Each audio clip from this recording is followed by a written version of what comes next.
इमरान खान ने दूसरी तरफ मज़ामती टेस्ट मैच का आगाज कर दिया। ये मैच शुरू होते ही हुक्मरानों की बुखलाहट जो है वो छुपाए नहीं छुप रही। इमरान खान बड़ी कामयाबी से ये तासुर देने में कामयाब हो गए कि जैसे 5 अगस्त को सब कुछ बदल जाएगा और यही उनकी सबसे बड़ी कामयाबी है। हालांकि 5 अगस्त को सिर्फ ये दिखाना था कि पूरा मुल्क जो है वो पुरअमन एहतजाज करके ये पैगाम देगा कि वो मौजूदा निज़ाम से तंग आ चुके हैं। 5 अगस्त को इस्लामाबाद आने का ना कोई मंसूबा था और ना ऐसी कोई तैयारी थी, सीधी बात है। लेकिन हुक्मरान इतने परेशान हुए कि उन्हें खदशा है, अभी भी खदशा है, शायद 5 अगस्त को रावलपिंडी इस्लामाबाद में ही बहुत बड़ा मजमा इकट्ठा हो गया है और उसने अडयाले की जानिब रुख कर लिया तो सब कुछ हाथ से निकल जाएगा। अलीमा खान ने बड़ी दिलचस्प बात कही है, 5 अगस्त को ना हम इस्लामाबाद होंगे ना पेशावर और लाहौर में, बल्कि 5 अगस्त चूंकि मुलाकात का दिन है इसलिए हम अपने भाई से मुलाकात के लिए अडयाले के बाहर होंगे। इसी खौफ में हवा में तलवारें घुमाई जा रही हैं। कोशिश है कि इतना खौफ पैदा किया जाए कि कोई सड़कों पर आने का सोचे भी ना। इसी खौफ में 26 नवंबर के मुकदमात में गैर मामूली तेजी लाई गई। इस्लामाबाद की इंसदादे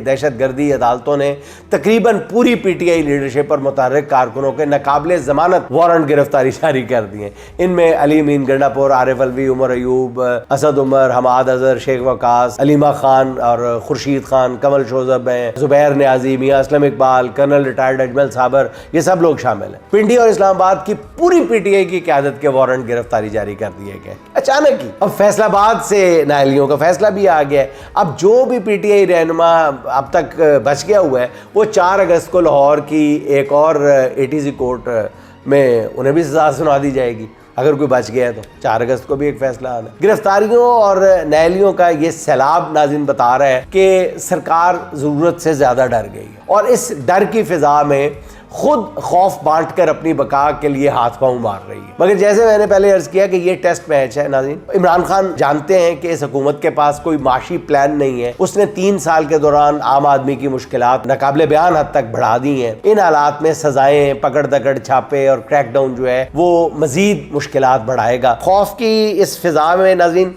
हर तरह का कारोबार ठप हो जाता है। एक ऑब्वियस सी बात है। डर का ये माहौल बरकरार रखकर हुकूमत खुद अपने पांव पर कुल्हाड़ी मार रही है। इमरान खान मज़ाहमत के इस मैच को दानिस्ता तौर पर लंबा चलाना चाहते हैं और नाज़रीन मुझे लग रहा है कि फिलहाल इस फेज में हुकूमत पूरी तरह इमरान खान के ट्रैप में आ चुकी है। तहरीक के आगाज पर ही खान को ये बड़ी कामयाबी मिल चुकी है।